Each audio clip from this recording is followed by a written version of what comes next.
ದಿನಾಂಕ 5/5/26ರಂದು ಒಂದು ಸಂಜೆ ಸಮಯದಲ್ಲಿ ಒಂದು ಮಾಹಿತಿ ಬರುತ್ತೆ. ಒಂದು ಹಳ್ಳಿಮನೆ ಹೋಟೆಲ್ ಹಿಂಭಾಗದಲ್ಲಿ ಯಾವುದೋ ಒಂದು ಅಪರಿಚಿತ ಶವ ಪತ್ತೆಯಾಗಿರ್ತದೆ. ಇದರಲ್ಲಿ ಒಂದು ಕಂಪ್ಲೇಂಟ್ ಕೊಡ್ತಾರೆ. ಕಂಪ್ಲೇಂಟ್ ಕೊಟ್ಟಾಗ ಅದು ಕ್ರೈಮ್ ನಂಬರ್ 85/26 ಪ್ರಕರಣ ದಾಖಲು ಮಾಡಿಕೊಂಡು ಅದು ಪತ್ತೆ ಹಚ್ಚಲಾಗುತ್ತೆ. ಆವಾಗ ಗೊತ್ತಾಗುತ್ತೆ ಡೆತ್ ಆಗಿರೋರ ಹೆಸರು ಸಾಹಿಲ್ ಅಂತ ಹೇಳಿಬಿಟ್ಟು. ಇವರು ಮೈಸೂರಿನವರಂತ ತಿಳಿದು ಬಂದಿರುತ್ತೆ.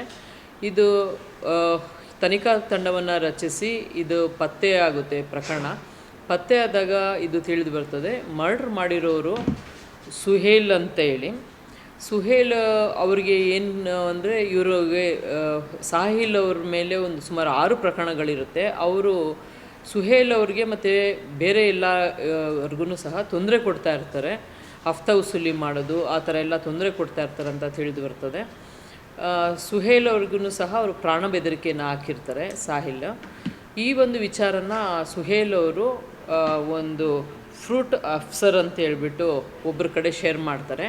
ಆಗ ಫ್ರೂಟ್ ಅಫ್ಸರ್ ಅವರು ಹೇಳ್ತಾರೆ ನನಗೂ ಸಹ 10 ಲಕ್ಷ ಡಿಮ್ಯಾಂಡ್ ಮಾಡಿದ್ನು, ಅದರಿಂದ ಫ್ರೂಟ್ ಅಫ್ಸರ್ ಅವ್ರಿಗೂ ಸಹ ಅವ್ರ ಮೇಲೆ ವೈಷಮ್ಯ ಇರ್ತದೆ.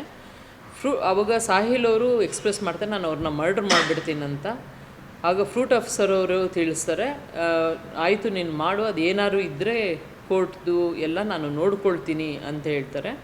ಆಗ ಸುಹೇಲ್ ಏನು ಮಾಡ್ತಾರೆ, ಅವರ ಸ್ನೇಹಿತರಾದ ಮುಜಾಹಿದ್ ಖಾನ್, ಮೊಹಮ್ಮದ್ ಹಜರ್, ಯಾಸೀನ್ ಶರೀಫ್ ಮತ್ತು ಮುದಾಸಿರ್ ಅವ್ರನ್ನ ಕರ್ಕೊಂಡು ಬರ್ತಾರೆ.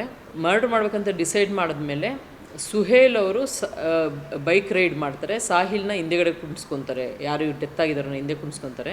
ಮುಜಾಹಿದ್ ಅವರು ಇನ್ನೊಂದು ಬೈಕ್ ಮೇಲೆ ಕೂತ್ಕೊಳ್ತಾರೆ.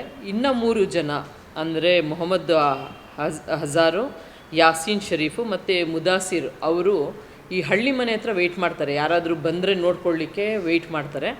ಇವರು 3 ಜನ ಹಿಂದೆಗಡೆ ಬ್ಯಾಕ್ ಸೈಡ್, ಏನು ಹಳ್ಳಿ ಮನೆ ಬ್ಯಾಕ್ ಸೈಡ್ ಇದೆ ಒಂದು ನಾಲೆ ಹತ್ರ, ಅಲ್ಲಿಗೆ ಹೋಗ್ತಾರೆ. ಫಸ್ಟು ಅವರು ಒಂದು ಬೆಡ್ಶೀಟ್ ತಂದಿರ್ತಾರೆ, ಅಲ್ಲಿ ಕೂತ್ಕೊಂಡು ಡಿಸ್ಕಸ್ ಮಾಡಲಿಕ್ಕೆ ಅಲ್ಲಿ ಕೂತ್ಕೊಳ್ತಾರೆ. ತದನಂತರ ಯಾರು ಸಾಹಿಲ್ ಡಿಸೀಸ್ಡ್ ಇದ್ದಾರೆ, ಸತ್ತಿದ್ದಾರೆ, ಅವರು ಒಂದು ಇವ್ರಿಗೆ ಚುಚ್ಚಲಿಕ್ಕೆ ಒಂದು ಚಾಕುನ ತೆಗಿತಾರೆ. ಆ ಸಮಯದಲ್ಲಿ ಅವ್ರಿಗಿಂತ ಮುಂಚೆನೇ ಇವರೇ ಅಟ್ಯಾಕ್ ಮಾಡಿ ಅವ್ರನ್ನ ಮರ್ಡರ್ ಮಾಡಿರ್ತಾರಂತ ತಿಳಿದು ಬರ್ತದೆ. ತದನಂತರ ಇನ್ಸಿಡೆಂಟ್ ಎಲ್ಲ ಆದಮೇಲೆ ಇವರು ಮತ್ತೆ ವಾಪಸ್ಸು ಮೈಸೂರು ಕಡೆಗೆ ಹೋಗ್ತಾರೆ.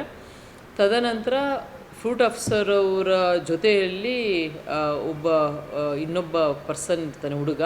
ಆ ಹುಡುಗನಿಗೆ ಫೋನ್ ಮಾಡಿ ಫೋನ್ ಕೊಡಲಿಕ್ಕೆ ಹೇಳ್ತಾರೆ. ಆಗ ಫ್ರೂಟ್ ಅಫ್ಸರ್ ಅವರು ನನಗೆ ಫೋನ್ ಮಾಡಬೇಡ, ನಿನಗೆ ದುಡ್ಡನ್ನ ಕೊಟ್ಟು ಕಳಿಸ್ತೀನಿ ನೀನು ಇಲ್ಲಿಂದ ಇದು ಎಸ್ಕೇಪ್ ಆಗಲಿಕ್ಕೆ ಅಂತ ಹೇಳ್ಬಿಟ್ಟು ಅವರಿಗೆ ಒಂದು 3 ಲಕ್ಷ ಹಣವನ್ನು ಕೊಡ್ತಾರೆ. ಅದಾದ ನಂತರ ಈ ಅಕ್ಯೂಸ್ಡ್ ಎಲ್ಲ ಅಬ್ಸ್ಕ್ಯಾಂಡಿಂಗ್ ಆಗಿರುತ್ತೆ. ಏನೋ ಒಂದು ಮಾತಾಡಬೇಕು, ಡಿಸ್ಕಸ್ ಮಾಡಬೇಕು ಅಂತ ಹೇಳ್ಬಿಟ್ಟು ಇಲ್ಲಿಗೆ ಕರ್ಕೊಂಬಂದಿರ್ತಾರೆ. ಇದು ಸುಮಾರು ಇನ್ಸಿಡೆಂಟ್ ಆಗಿರೋ ಪ್ಲೇಸು ಸುಮಾರು 200 ಮೀಟ್ರ್ ದೂರ ಇರ್ತದೆ. ಮೈಸೂರು ಸಿಟಿ ಬಾರ್ಡ್ರಿಂದ ನಮ್ಮ ಬಾರ್ಡ್ರಿಗೆ ಒಂದು 200 ಮೀಟರ್ಸ್ ದೂರ ಇರುತ್ತೆ. ಇದು ಔಟ್ಸ್ಕರ್ಟ್ಸು ಮತ್ತು ಅವ್ರ ಕಡೆ ಹುಡುಗರು ಇರಲ್ಲ ಅನ್ನೋ ಉದ್ದೇಶದಿಂದ ಈ ಒಂದು ಜಾಗನ ಸೆಲೆಕ್ಟ್ ಮಾಡಿರ್ತಾರೆ.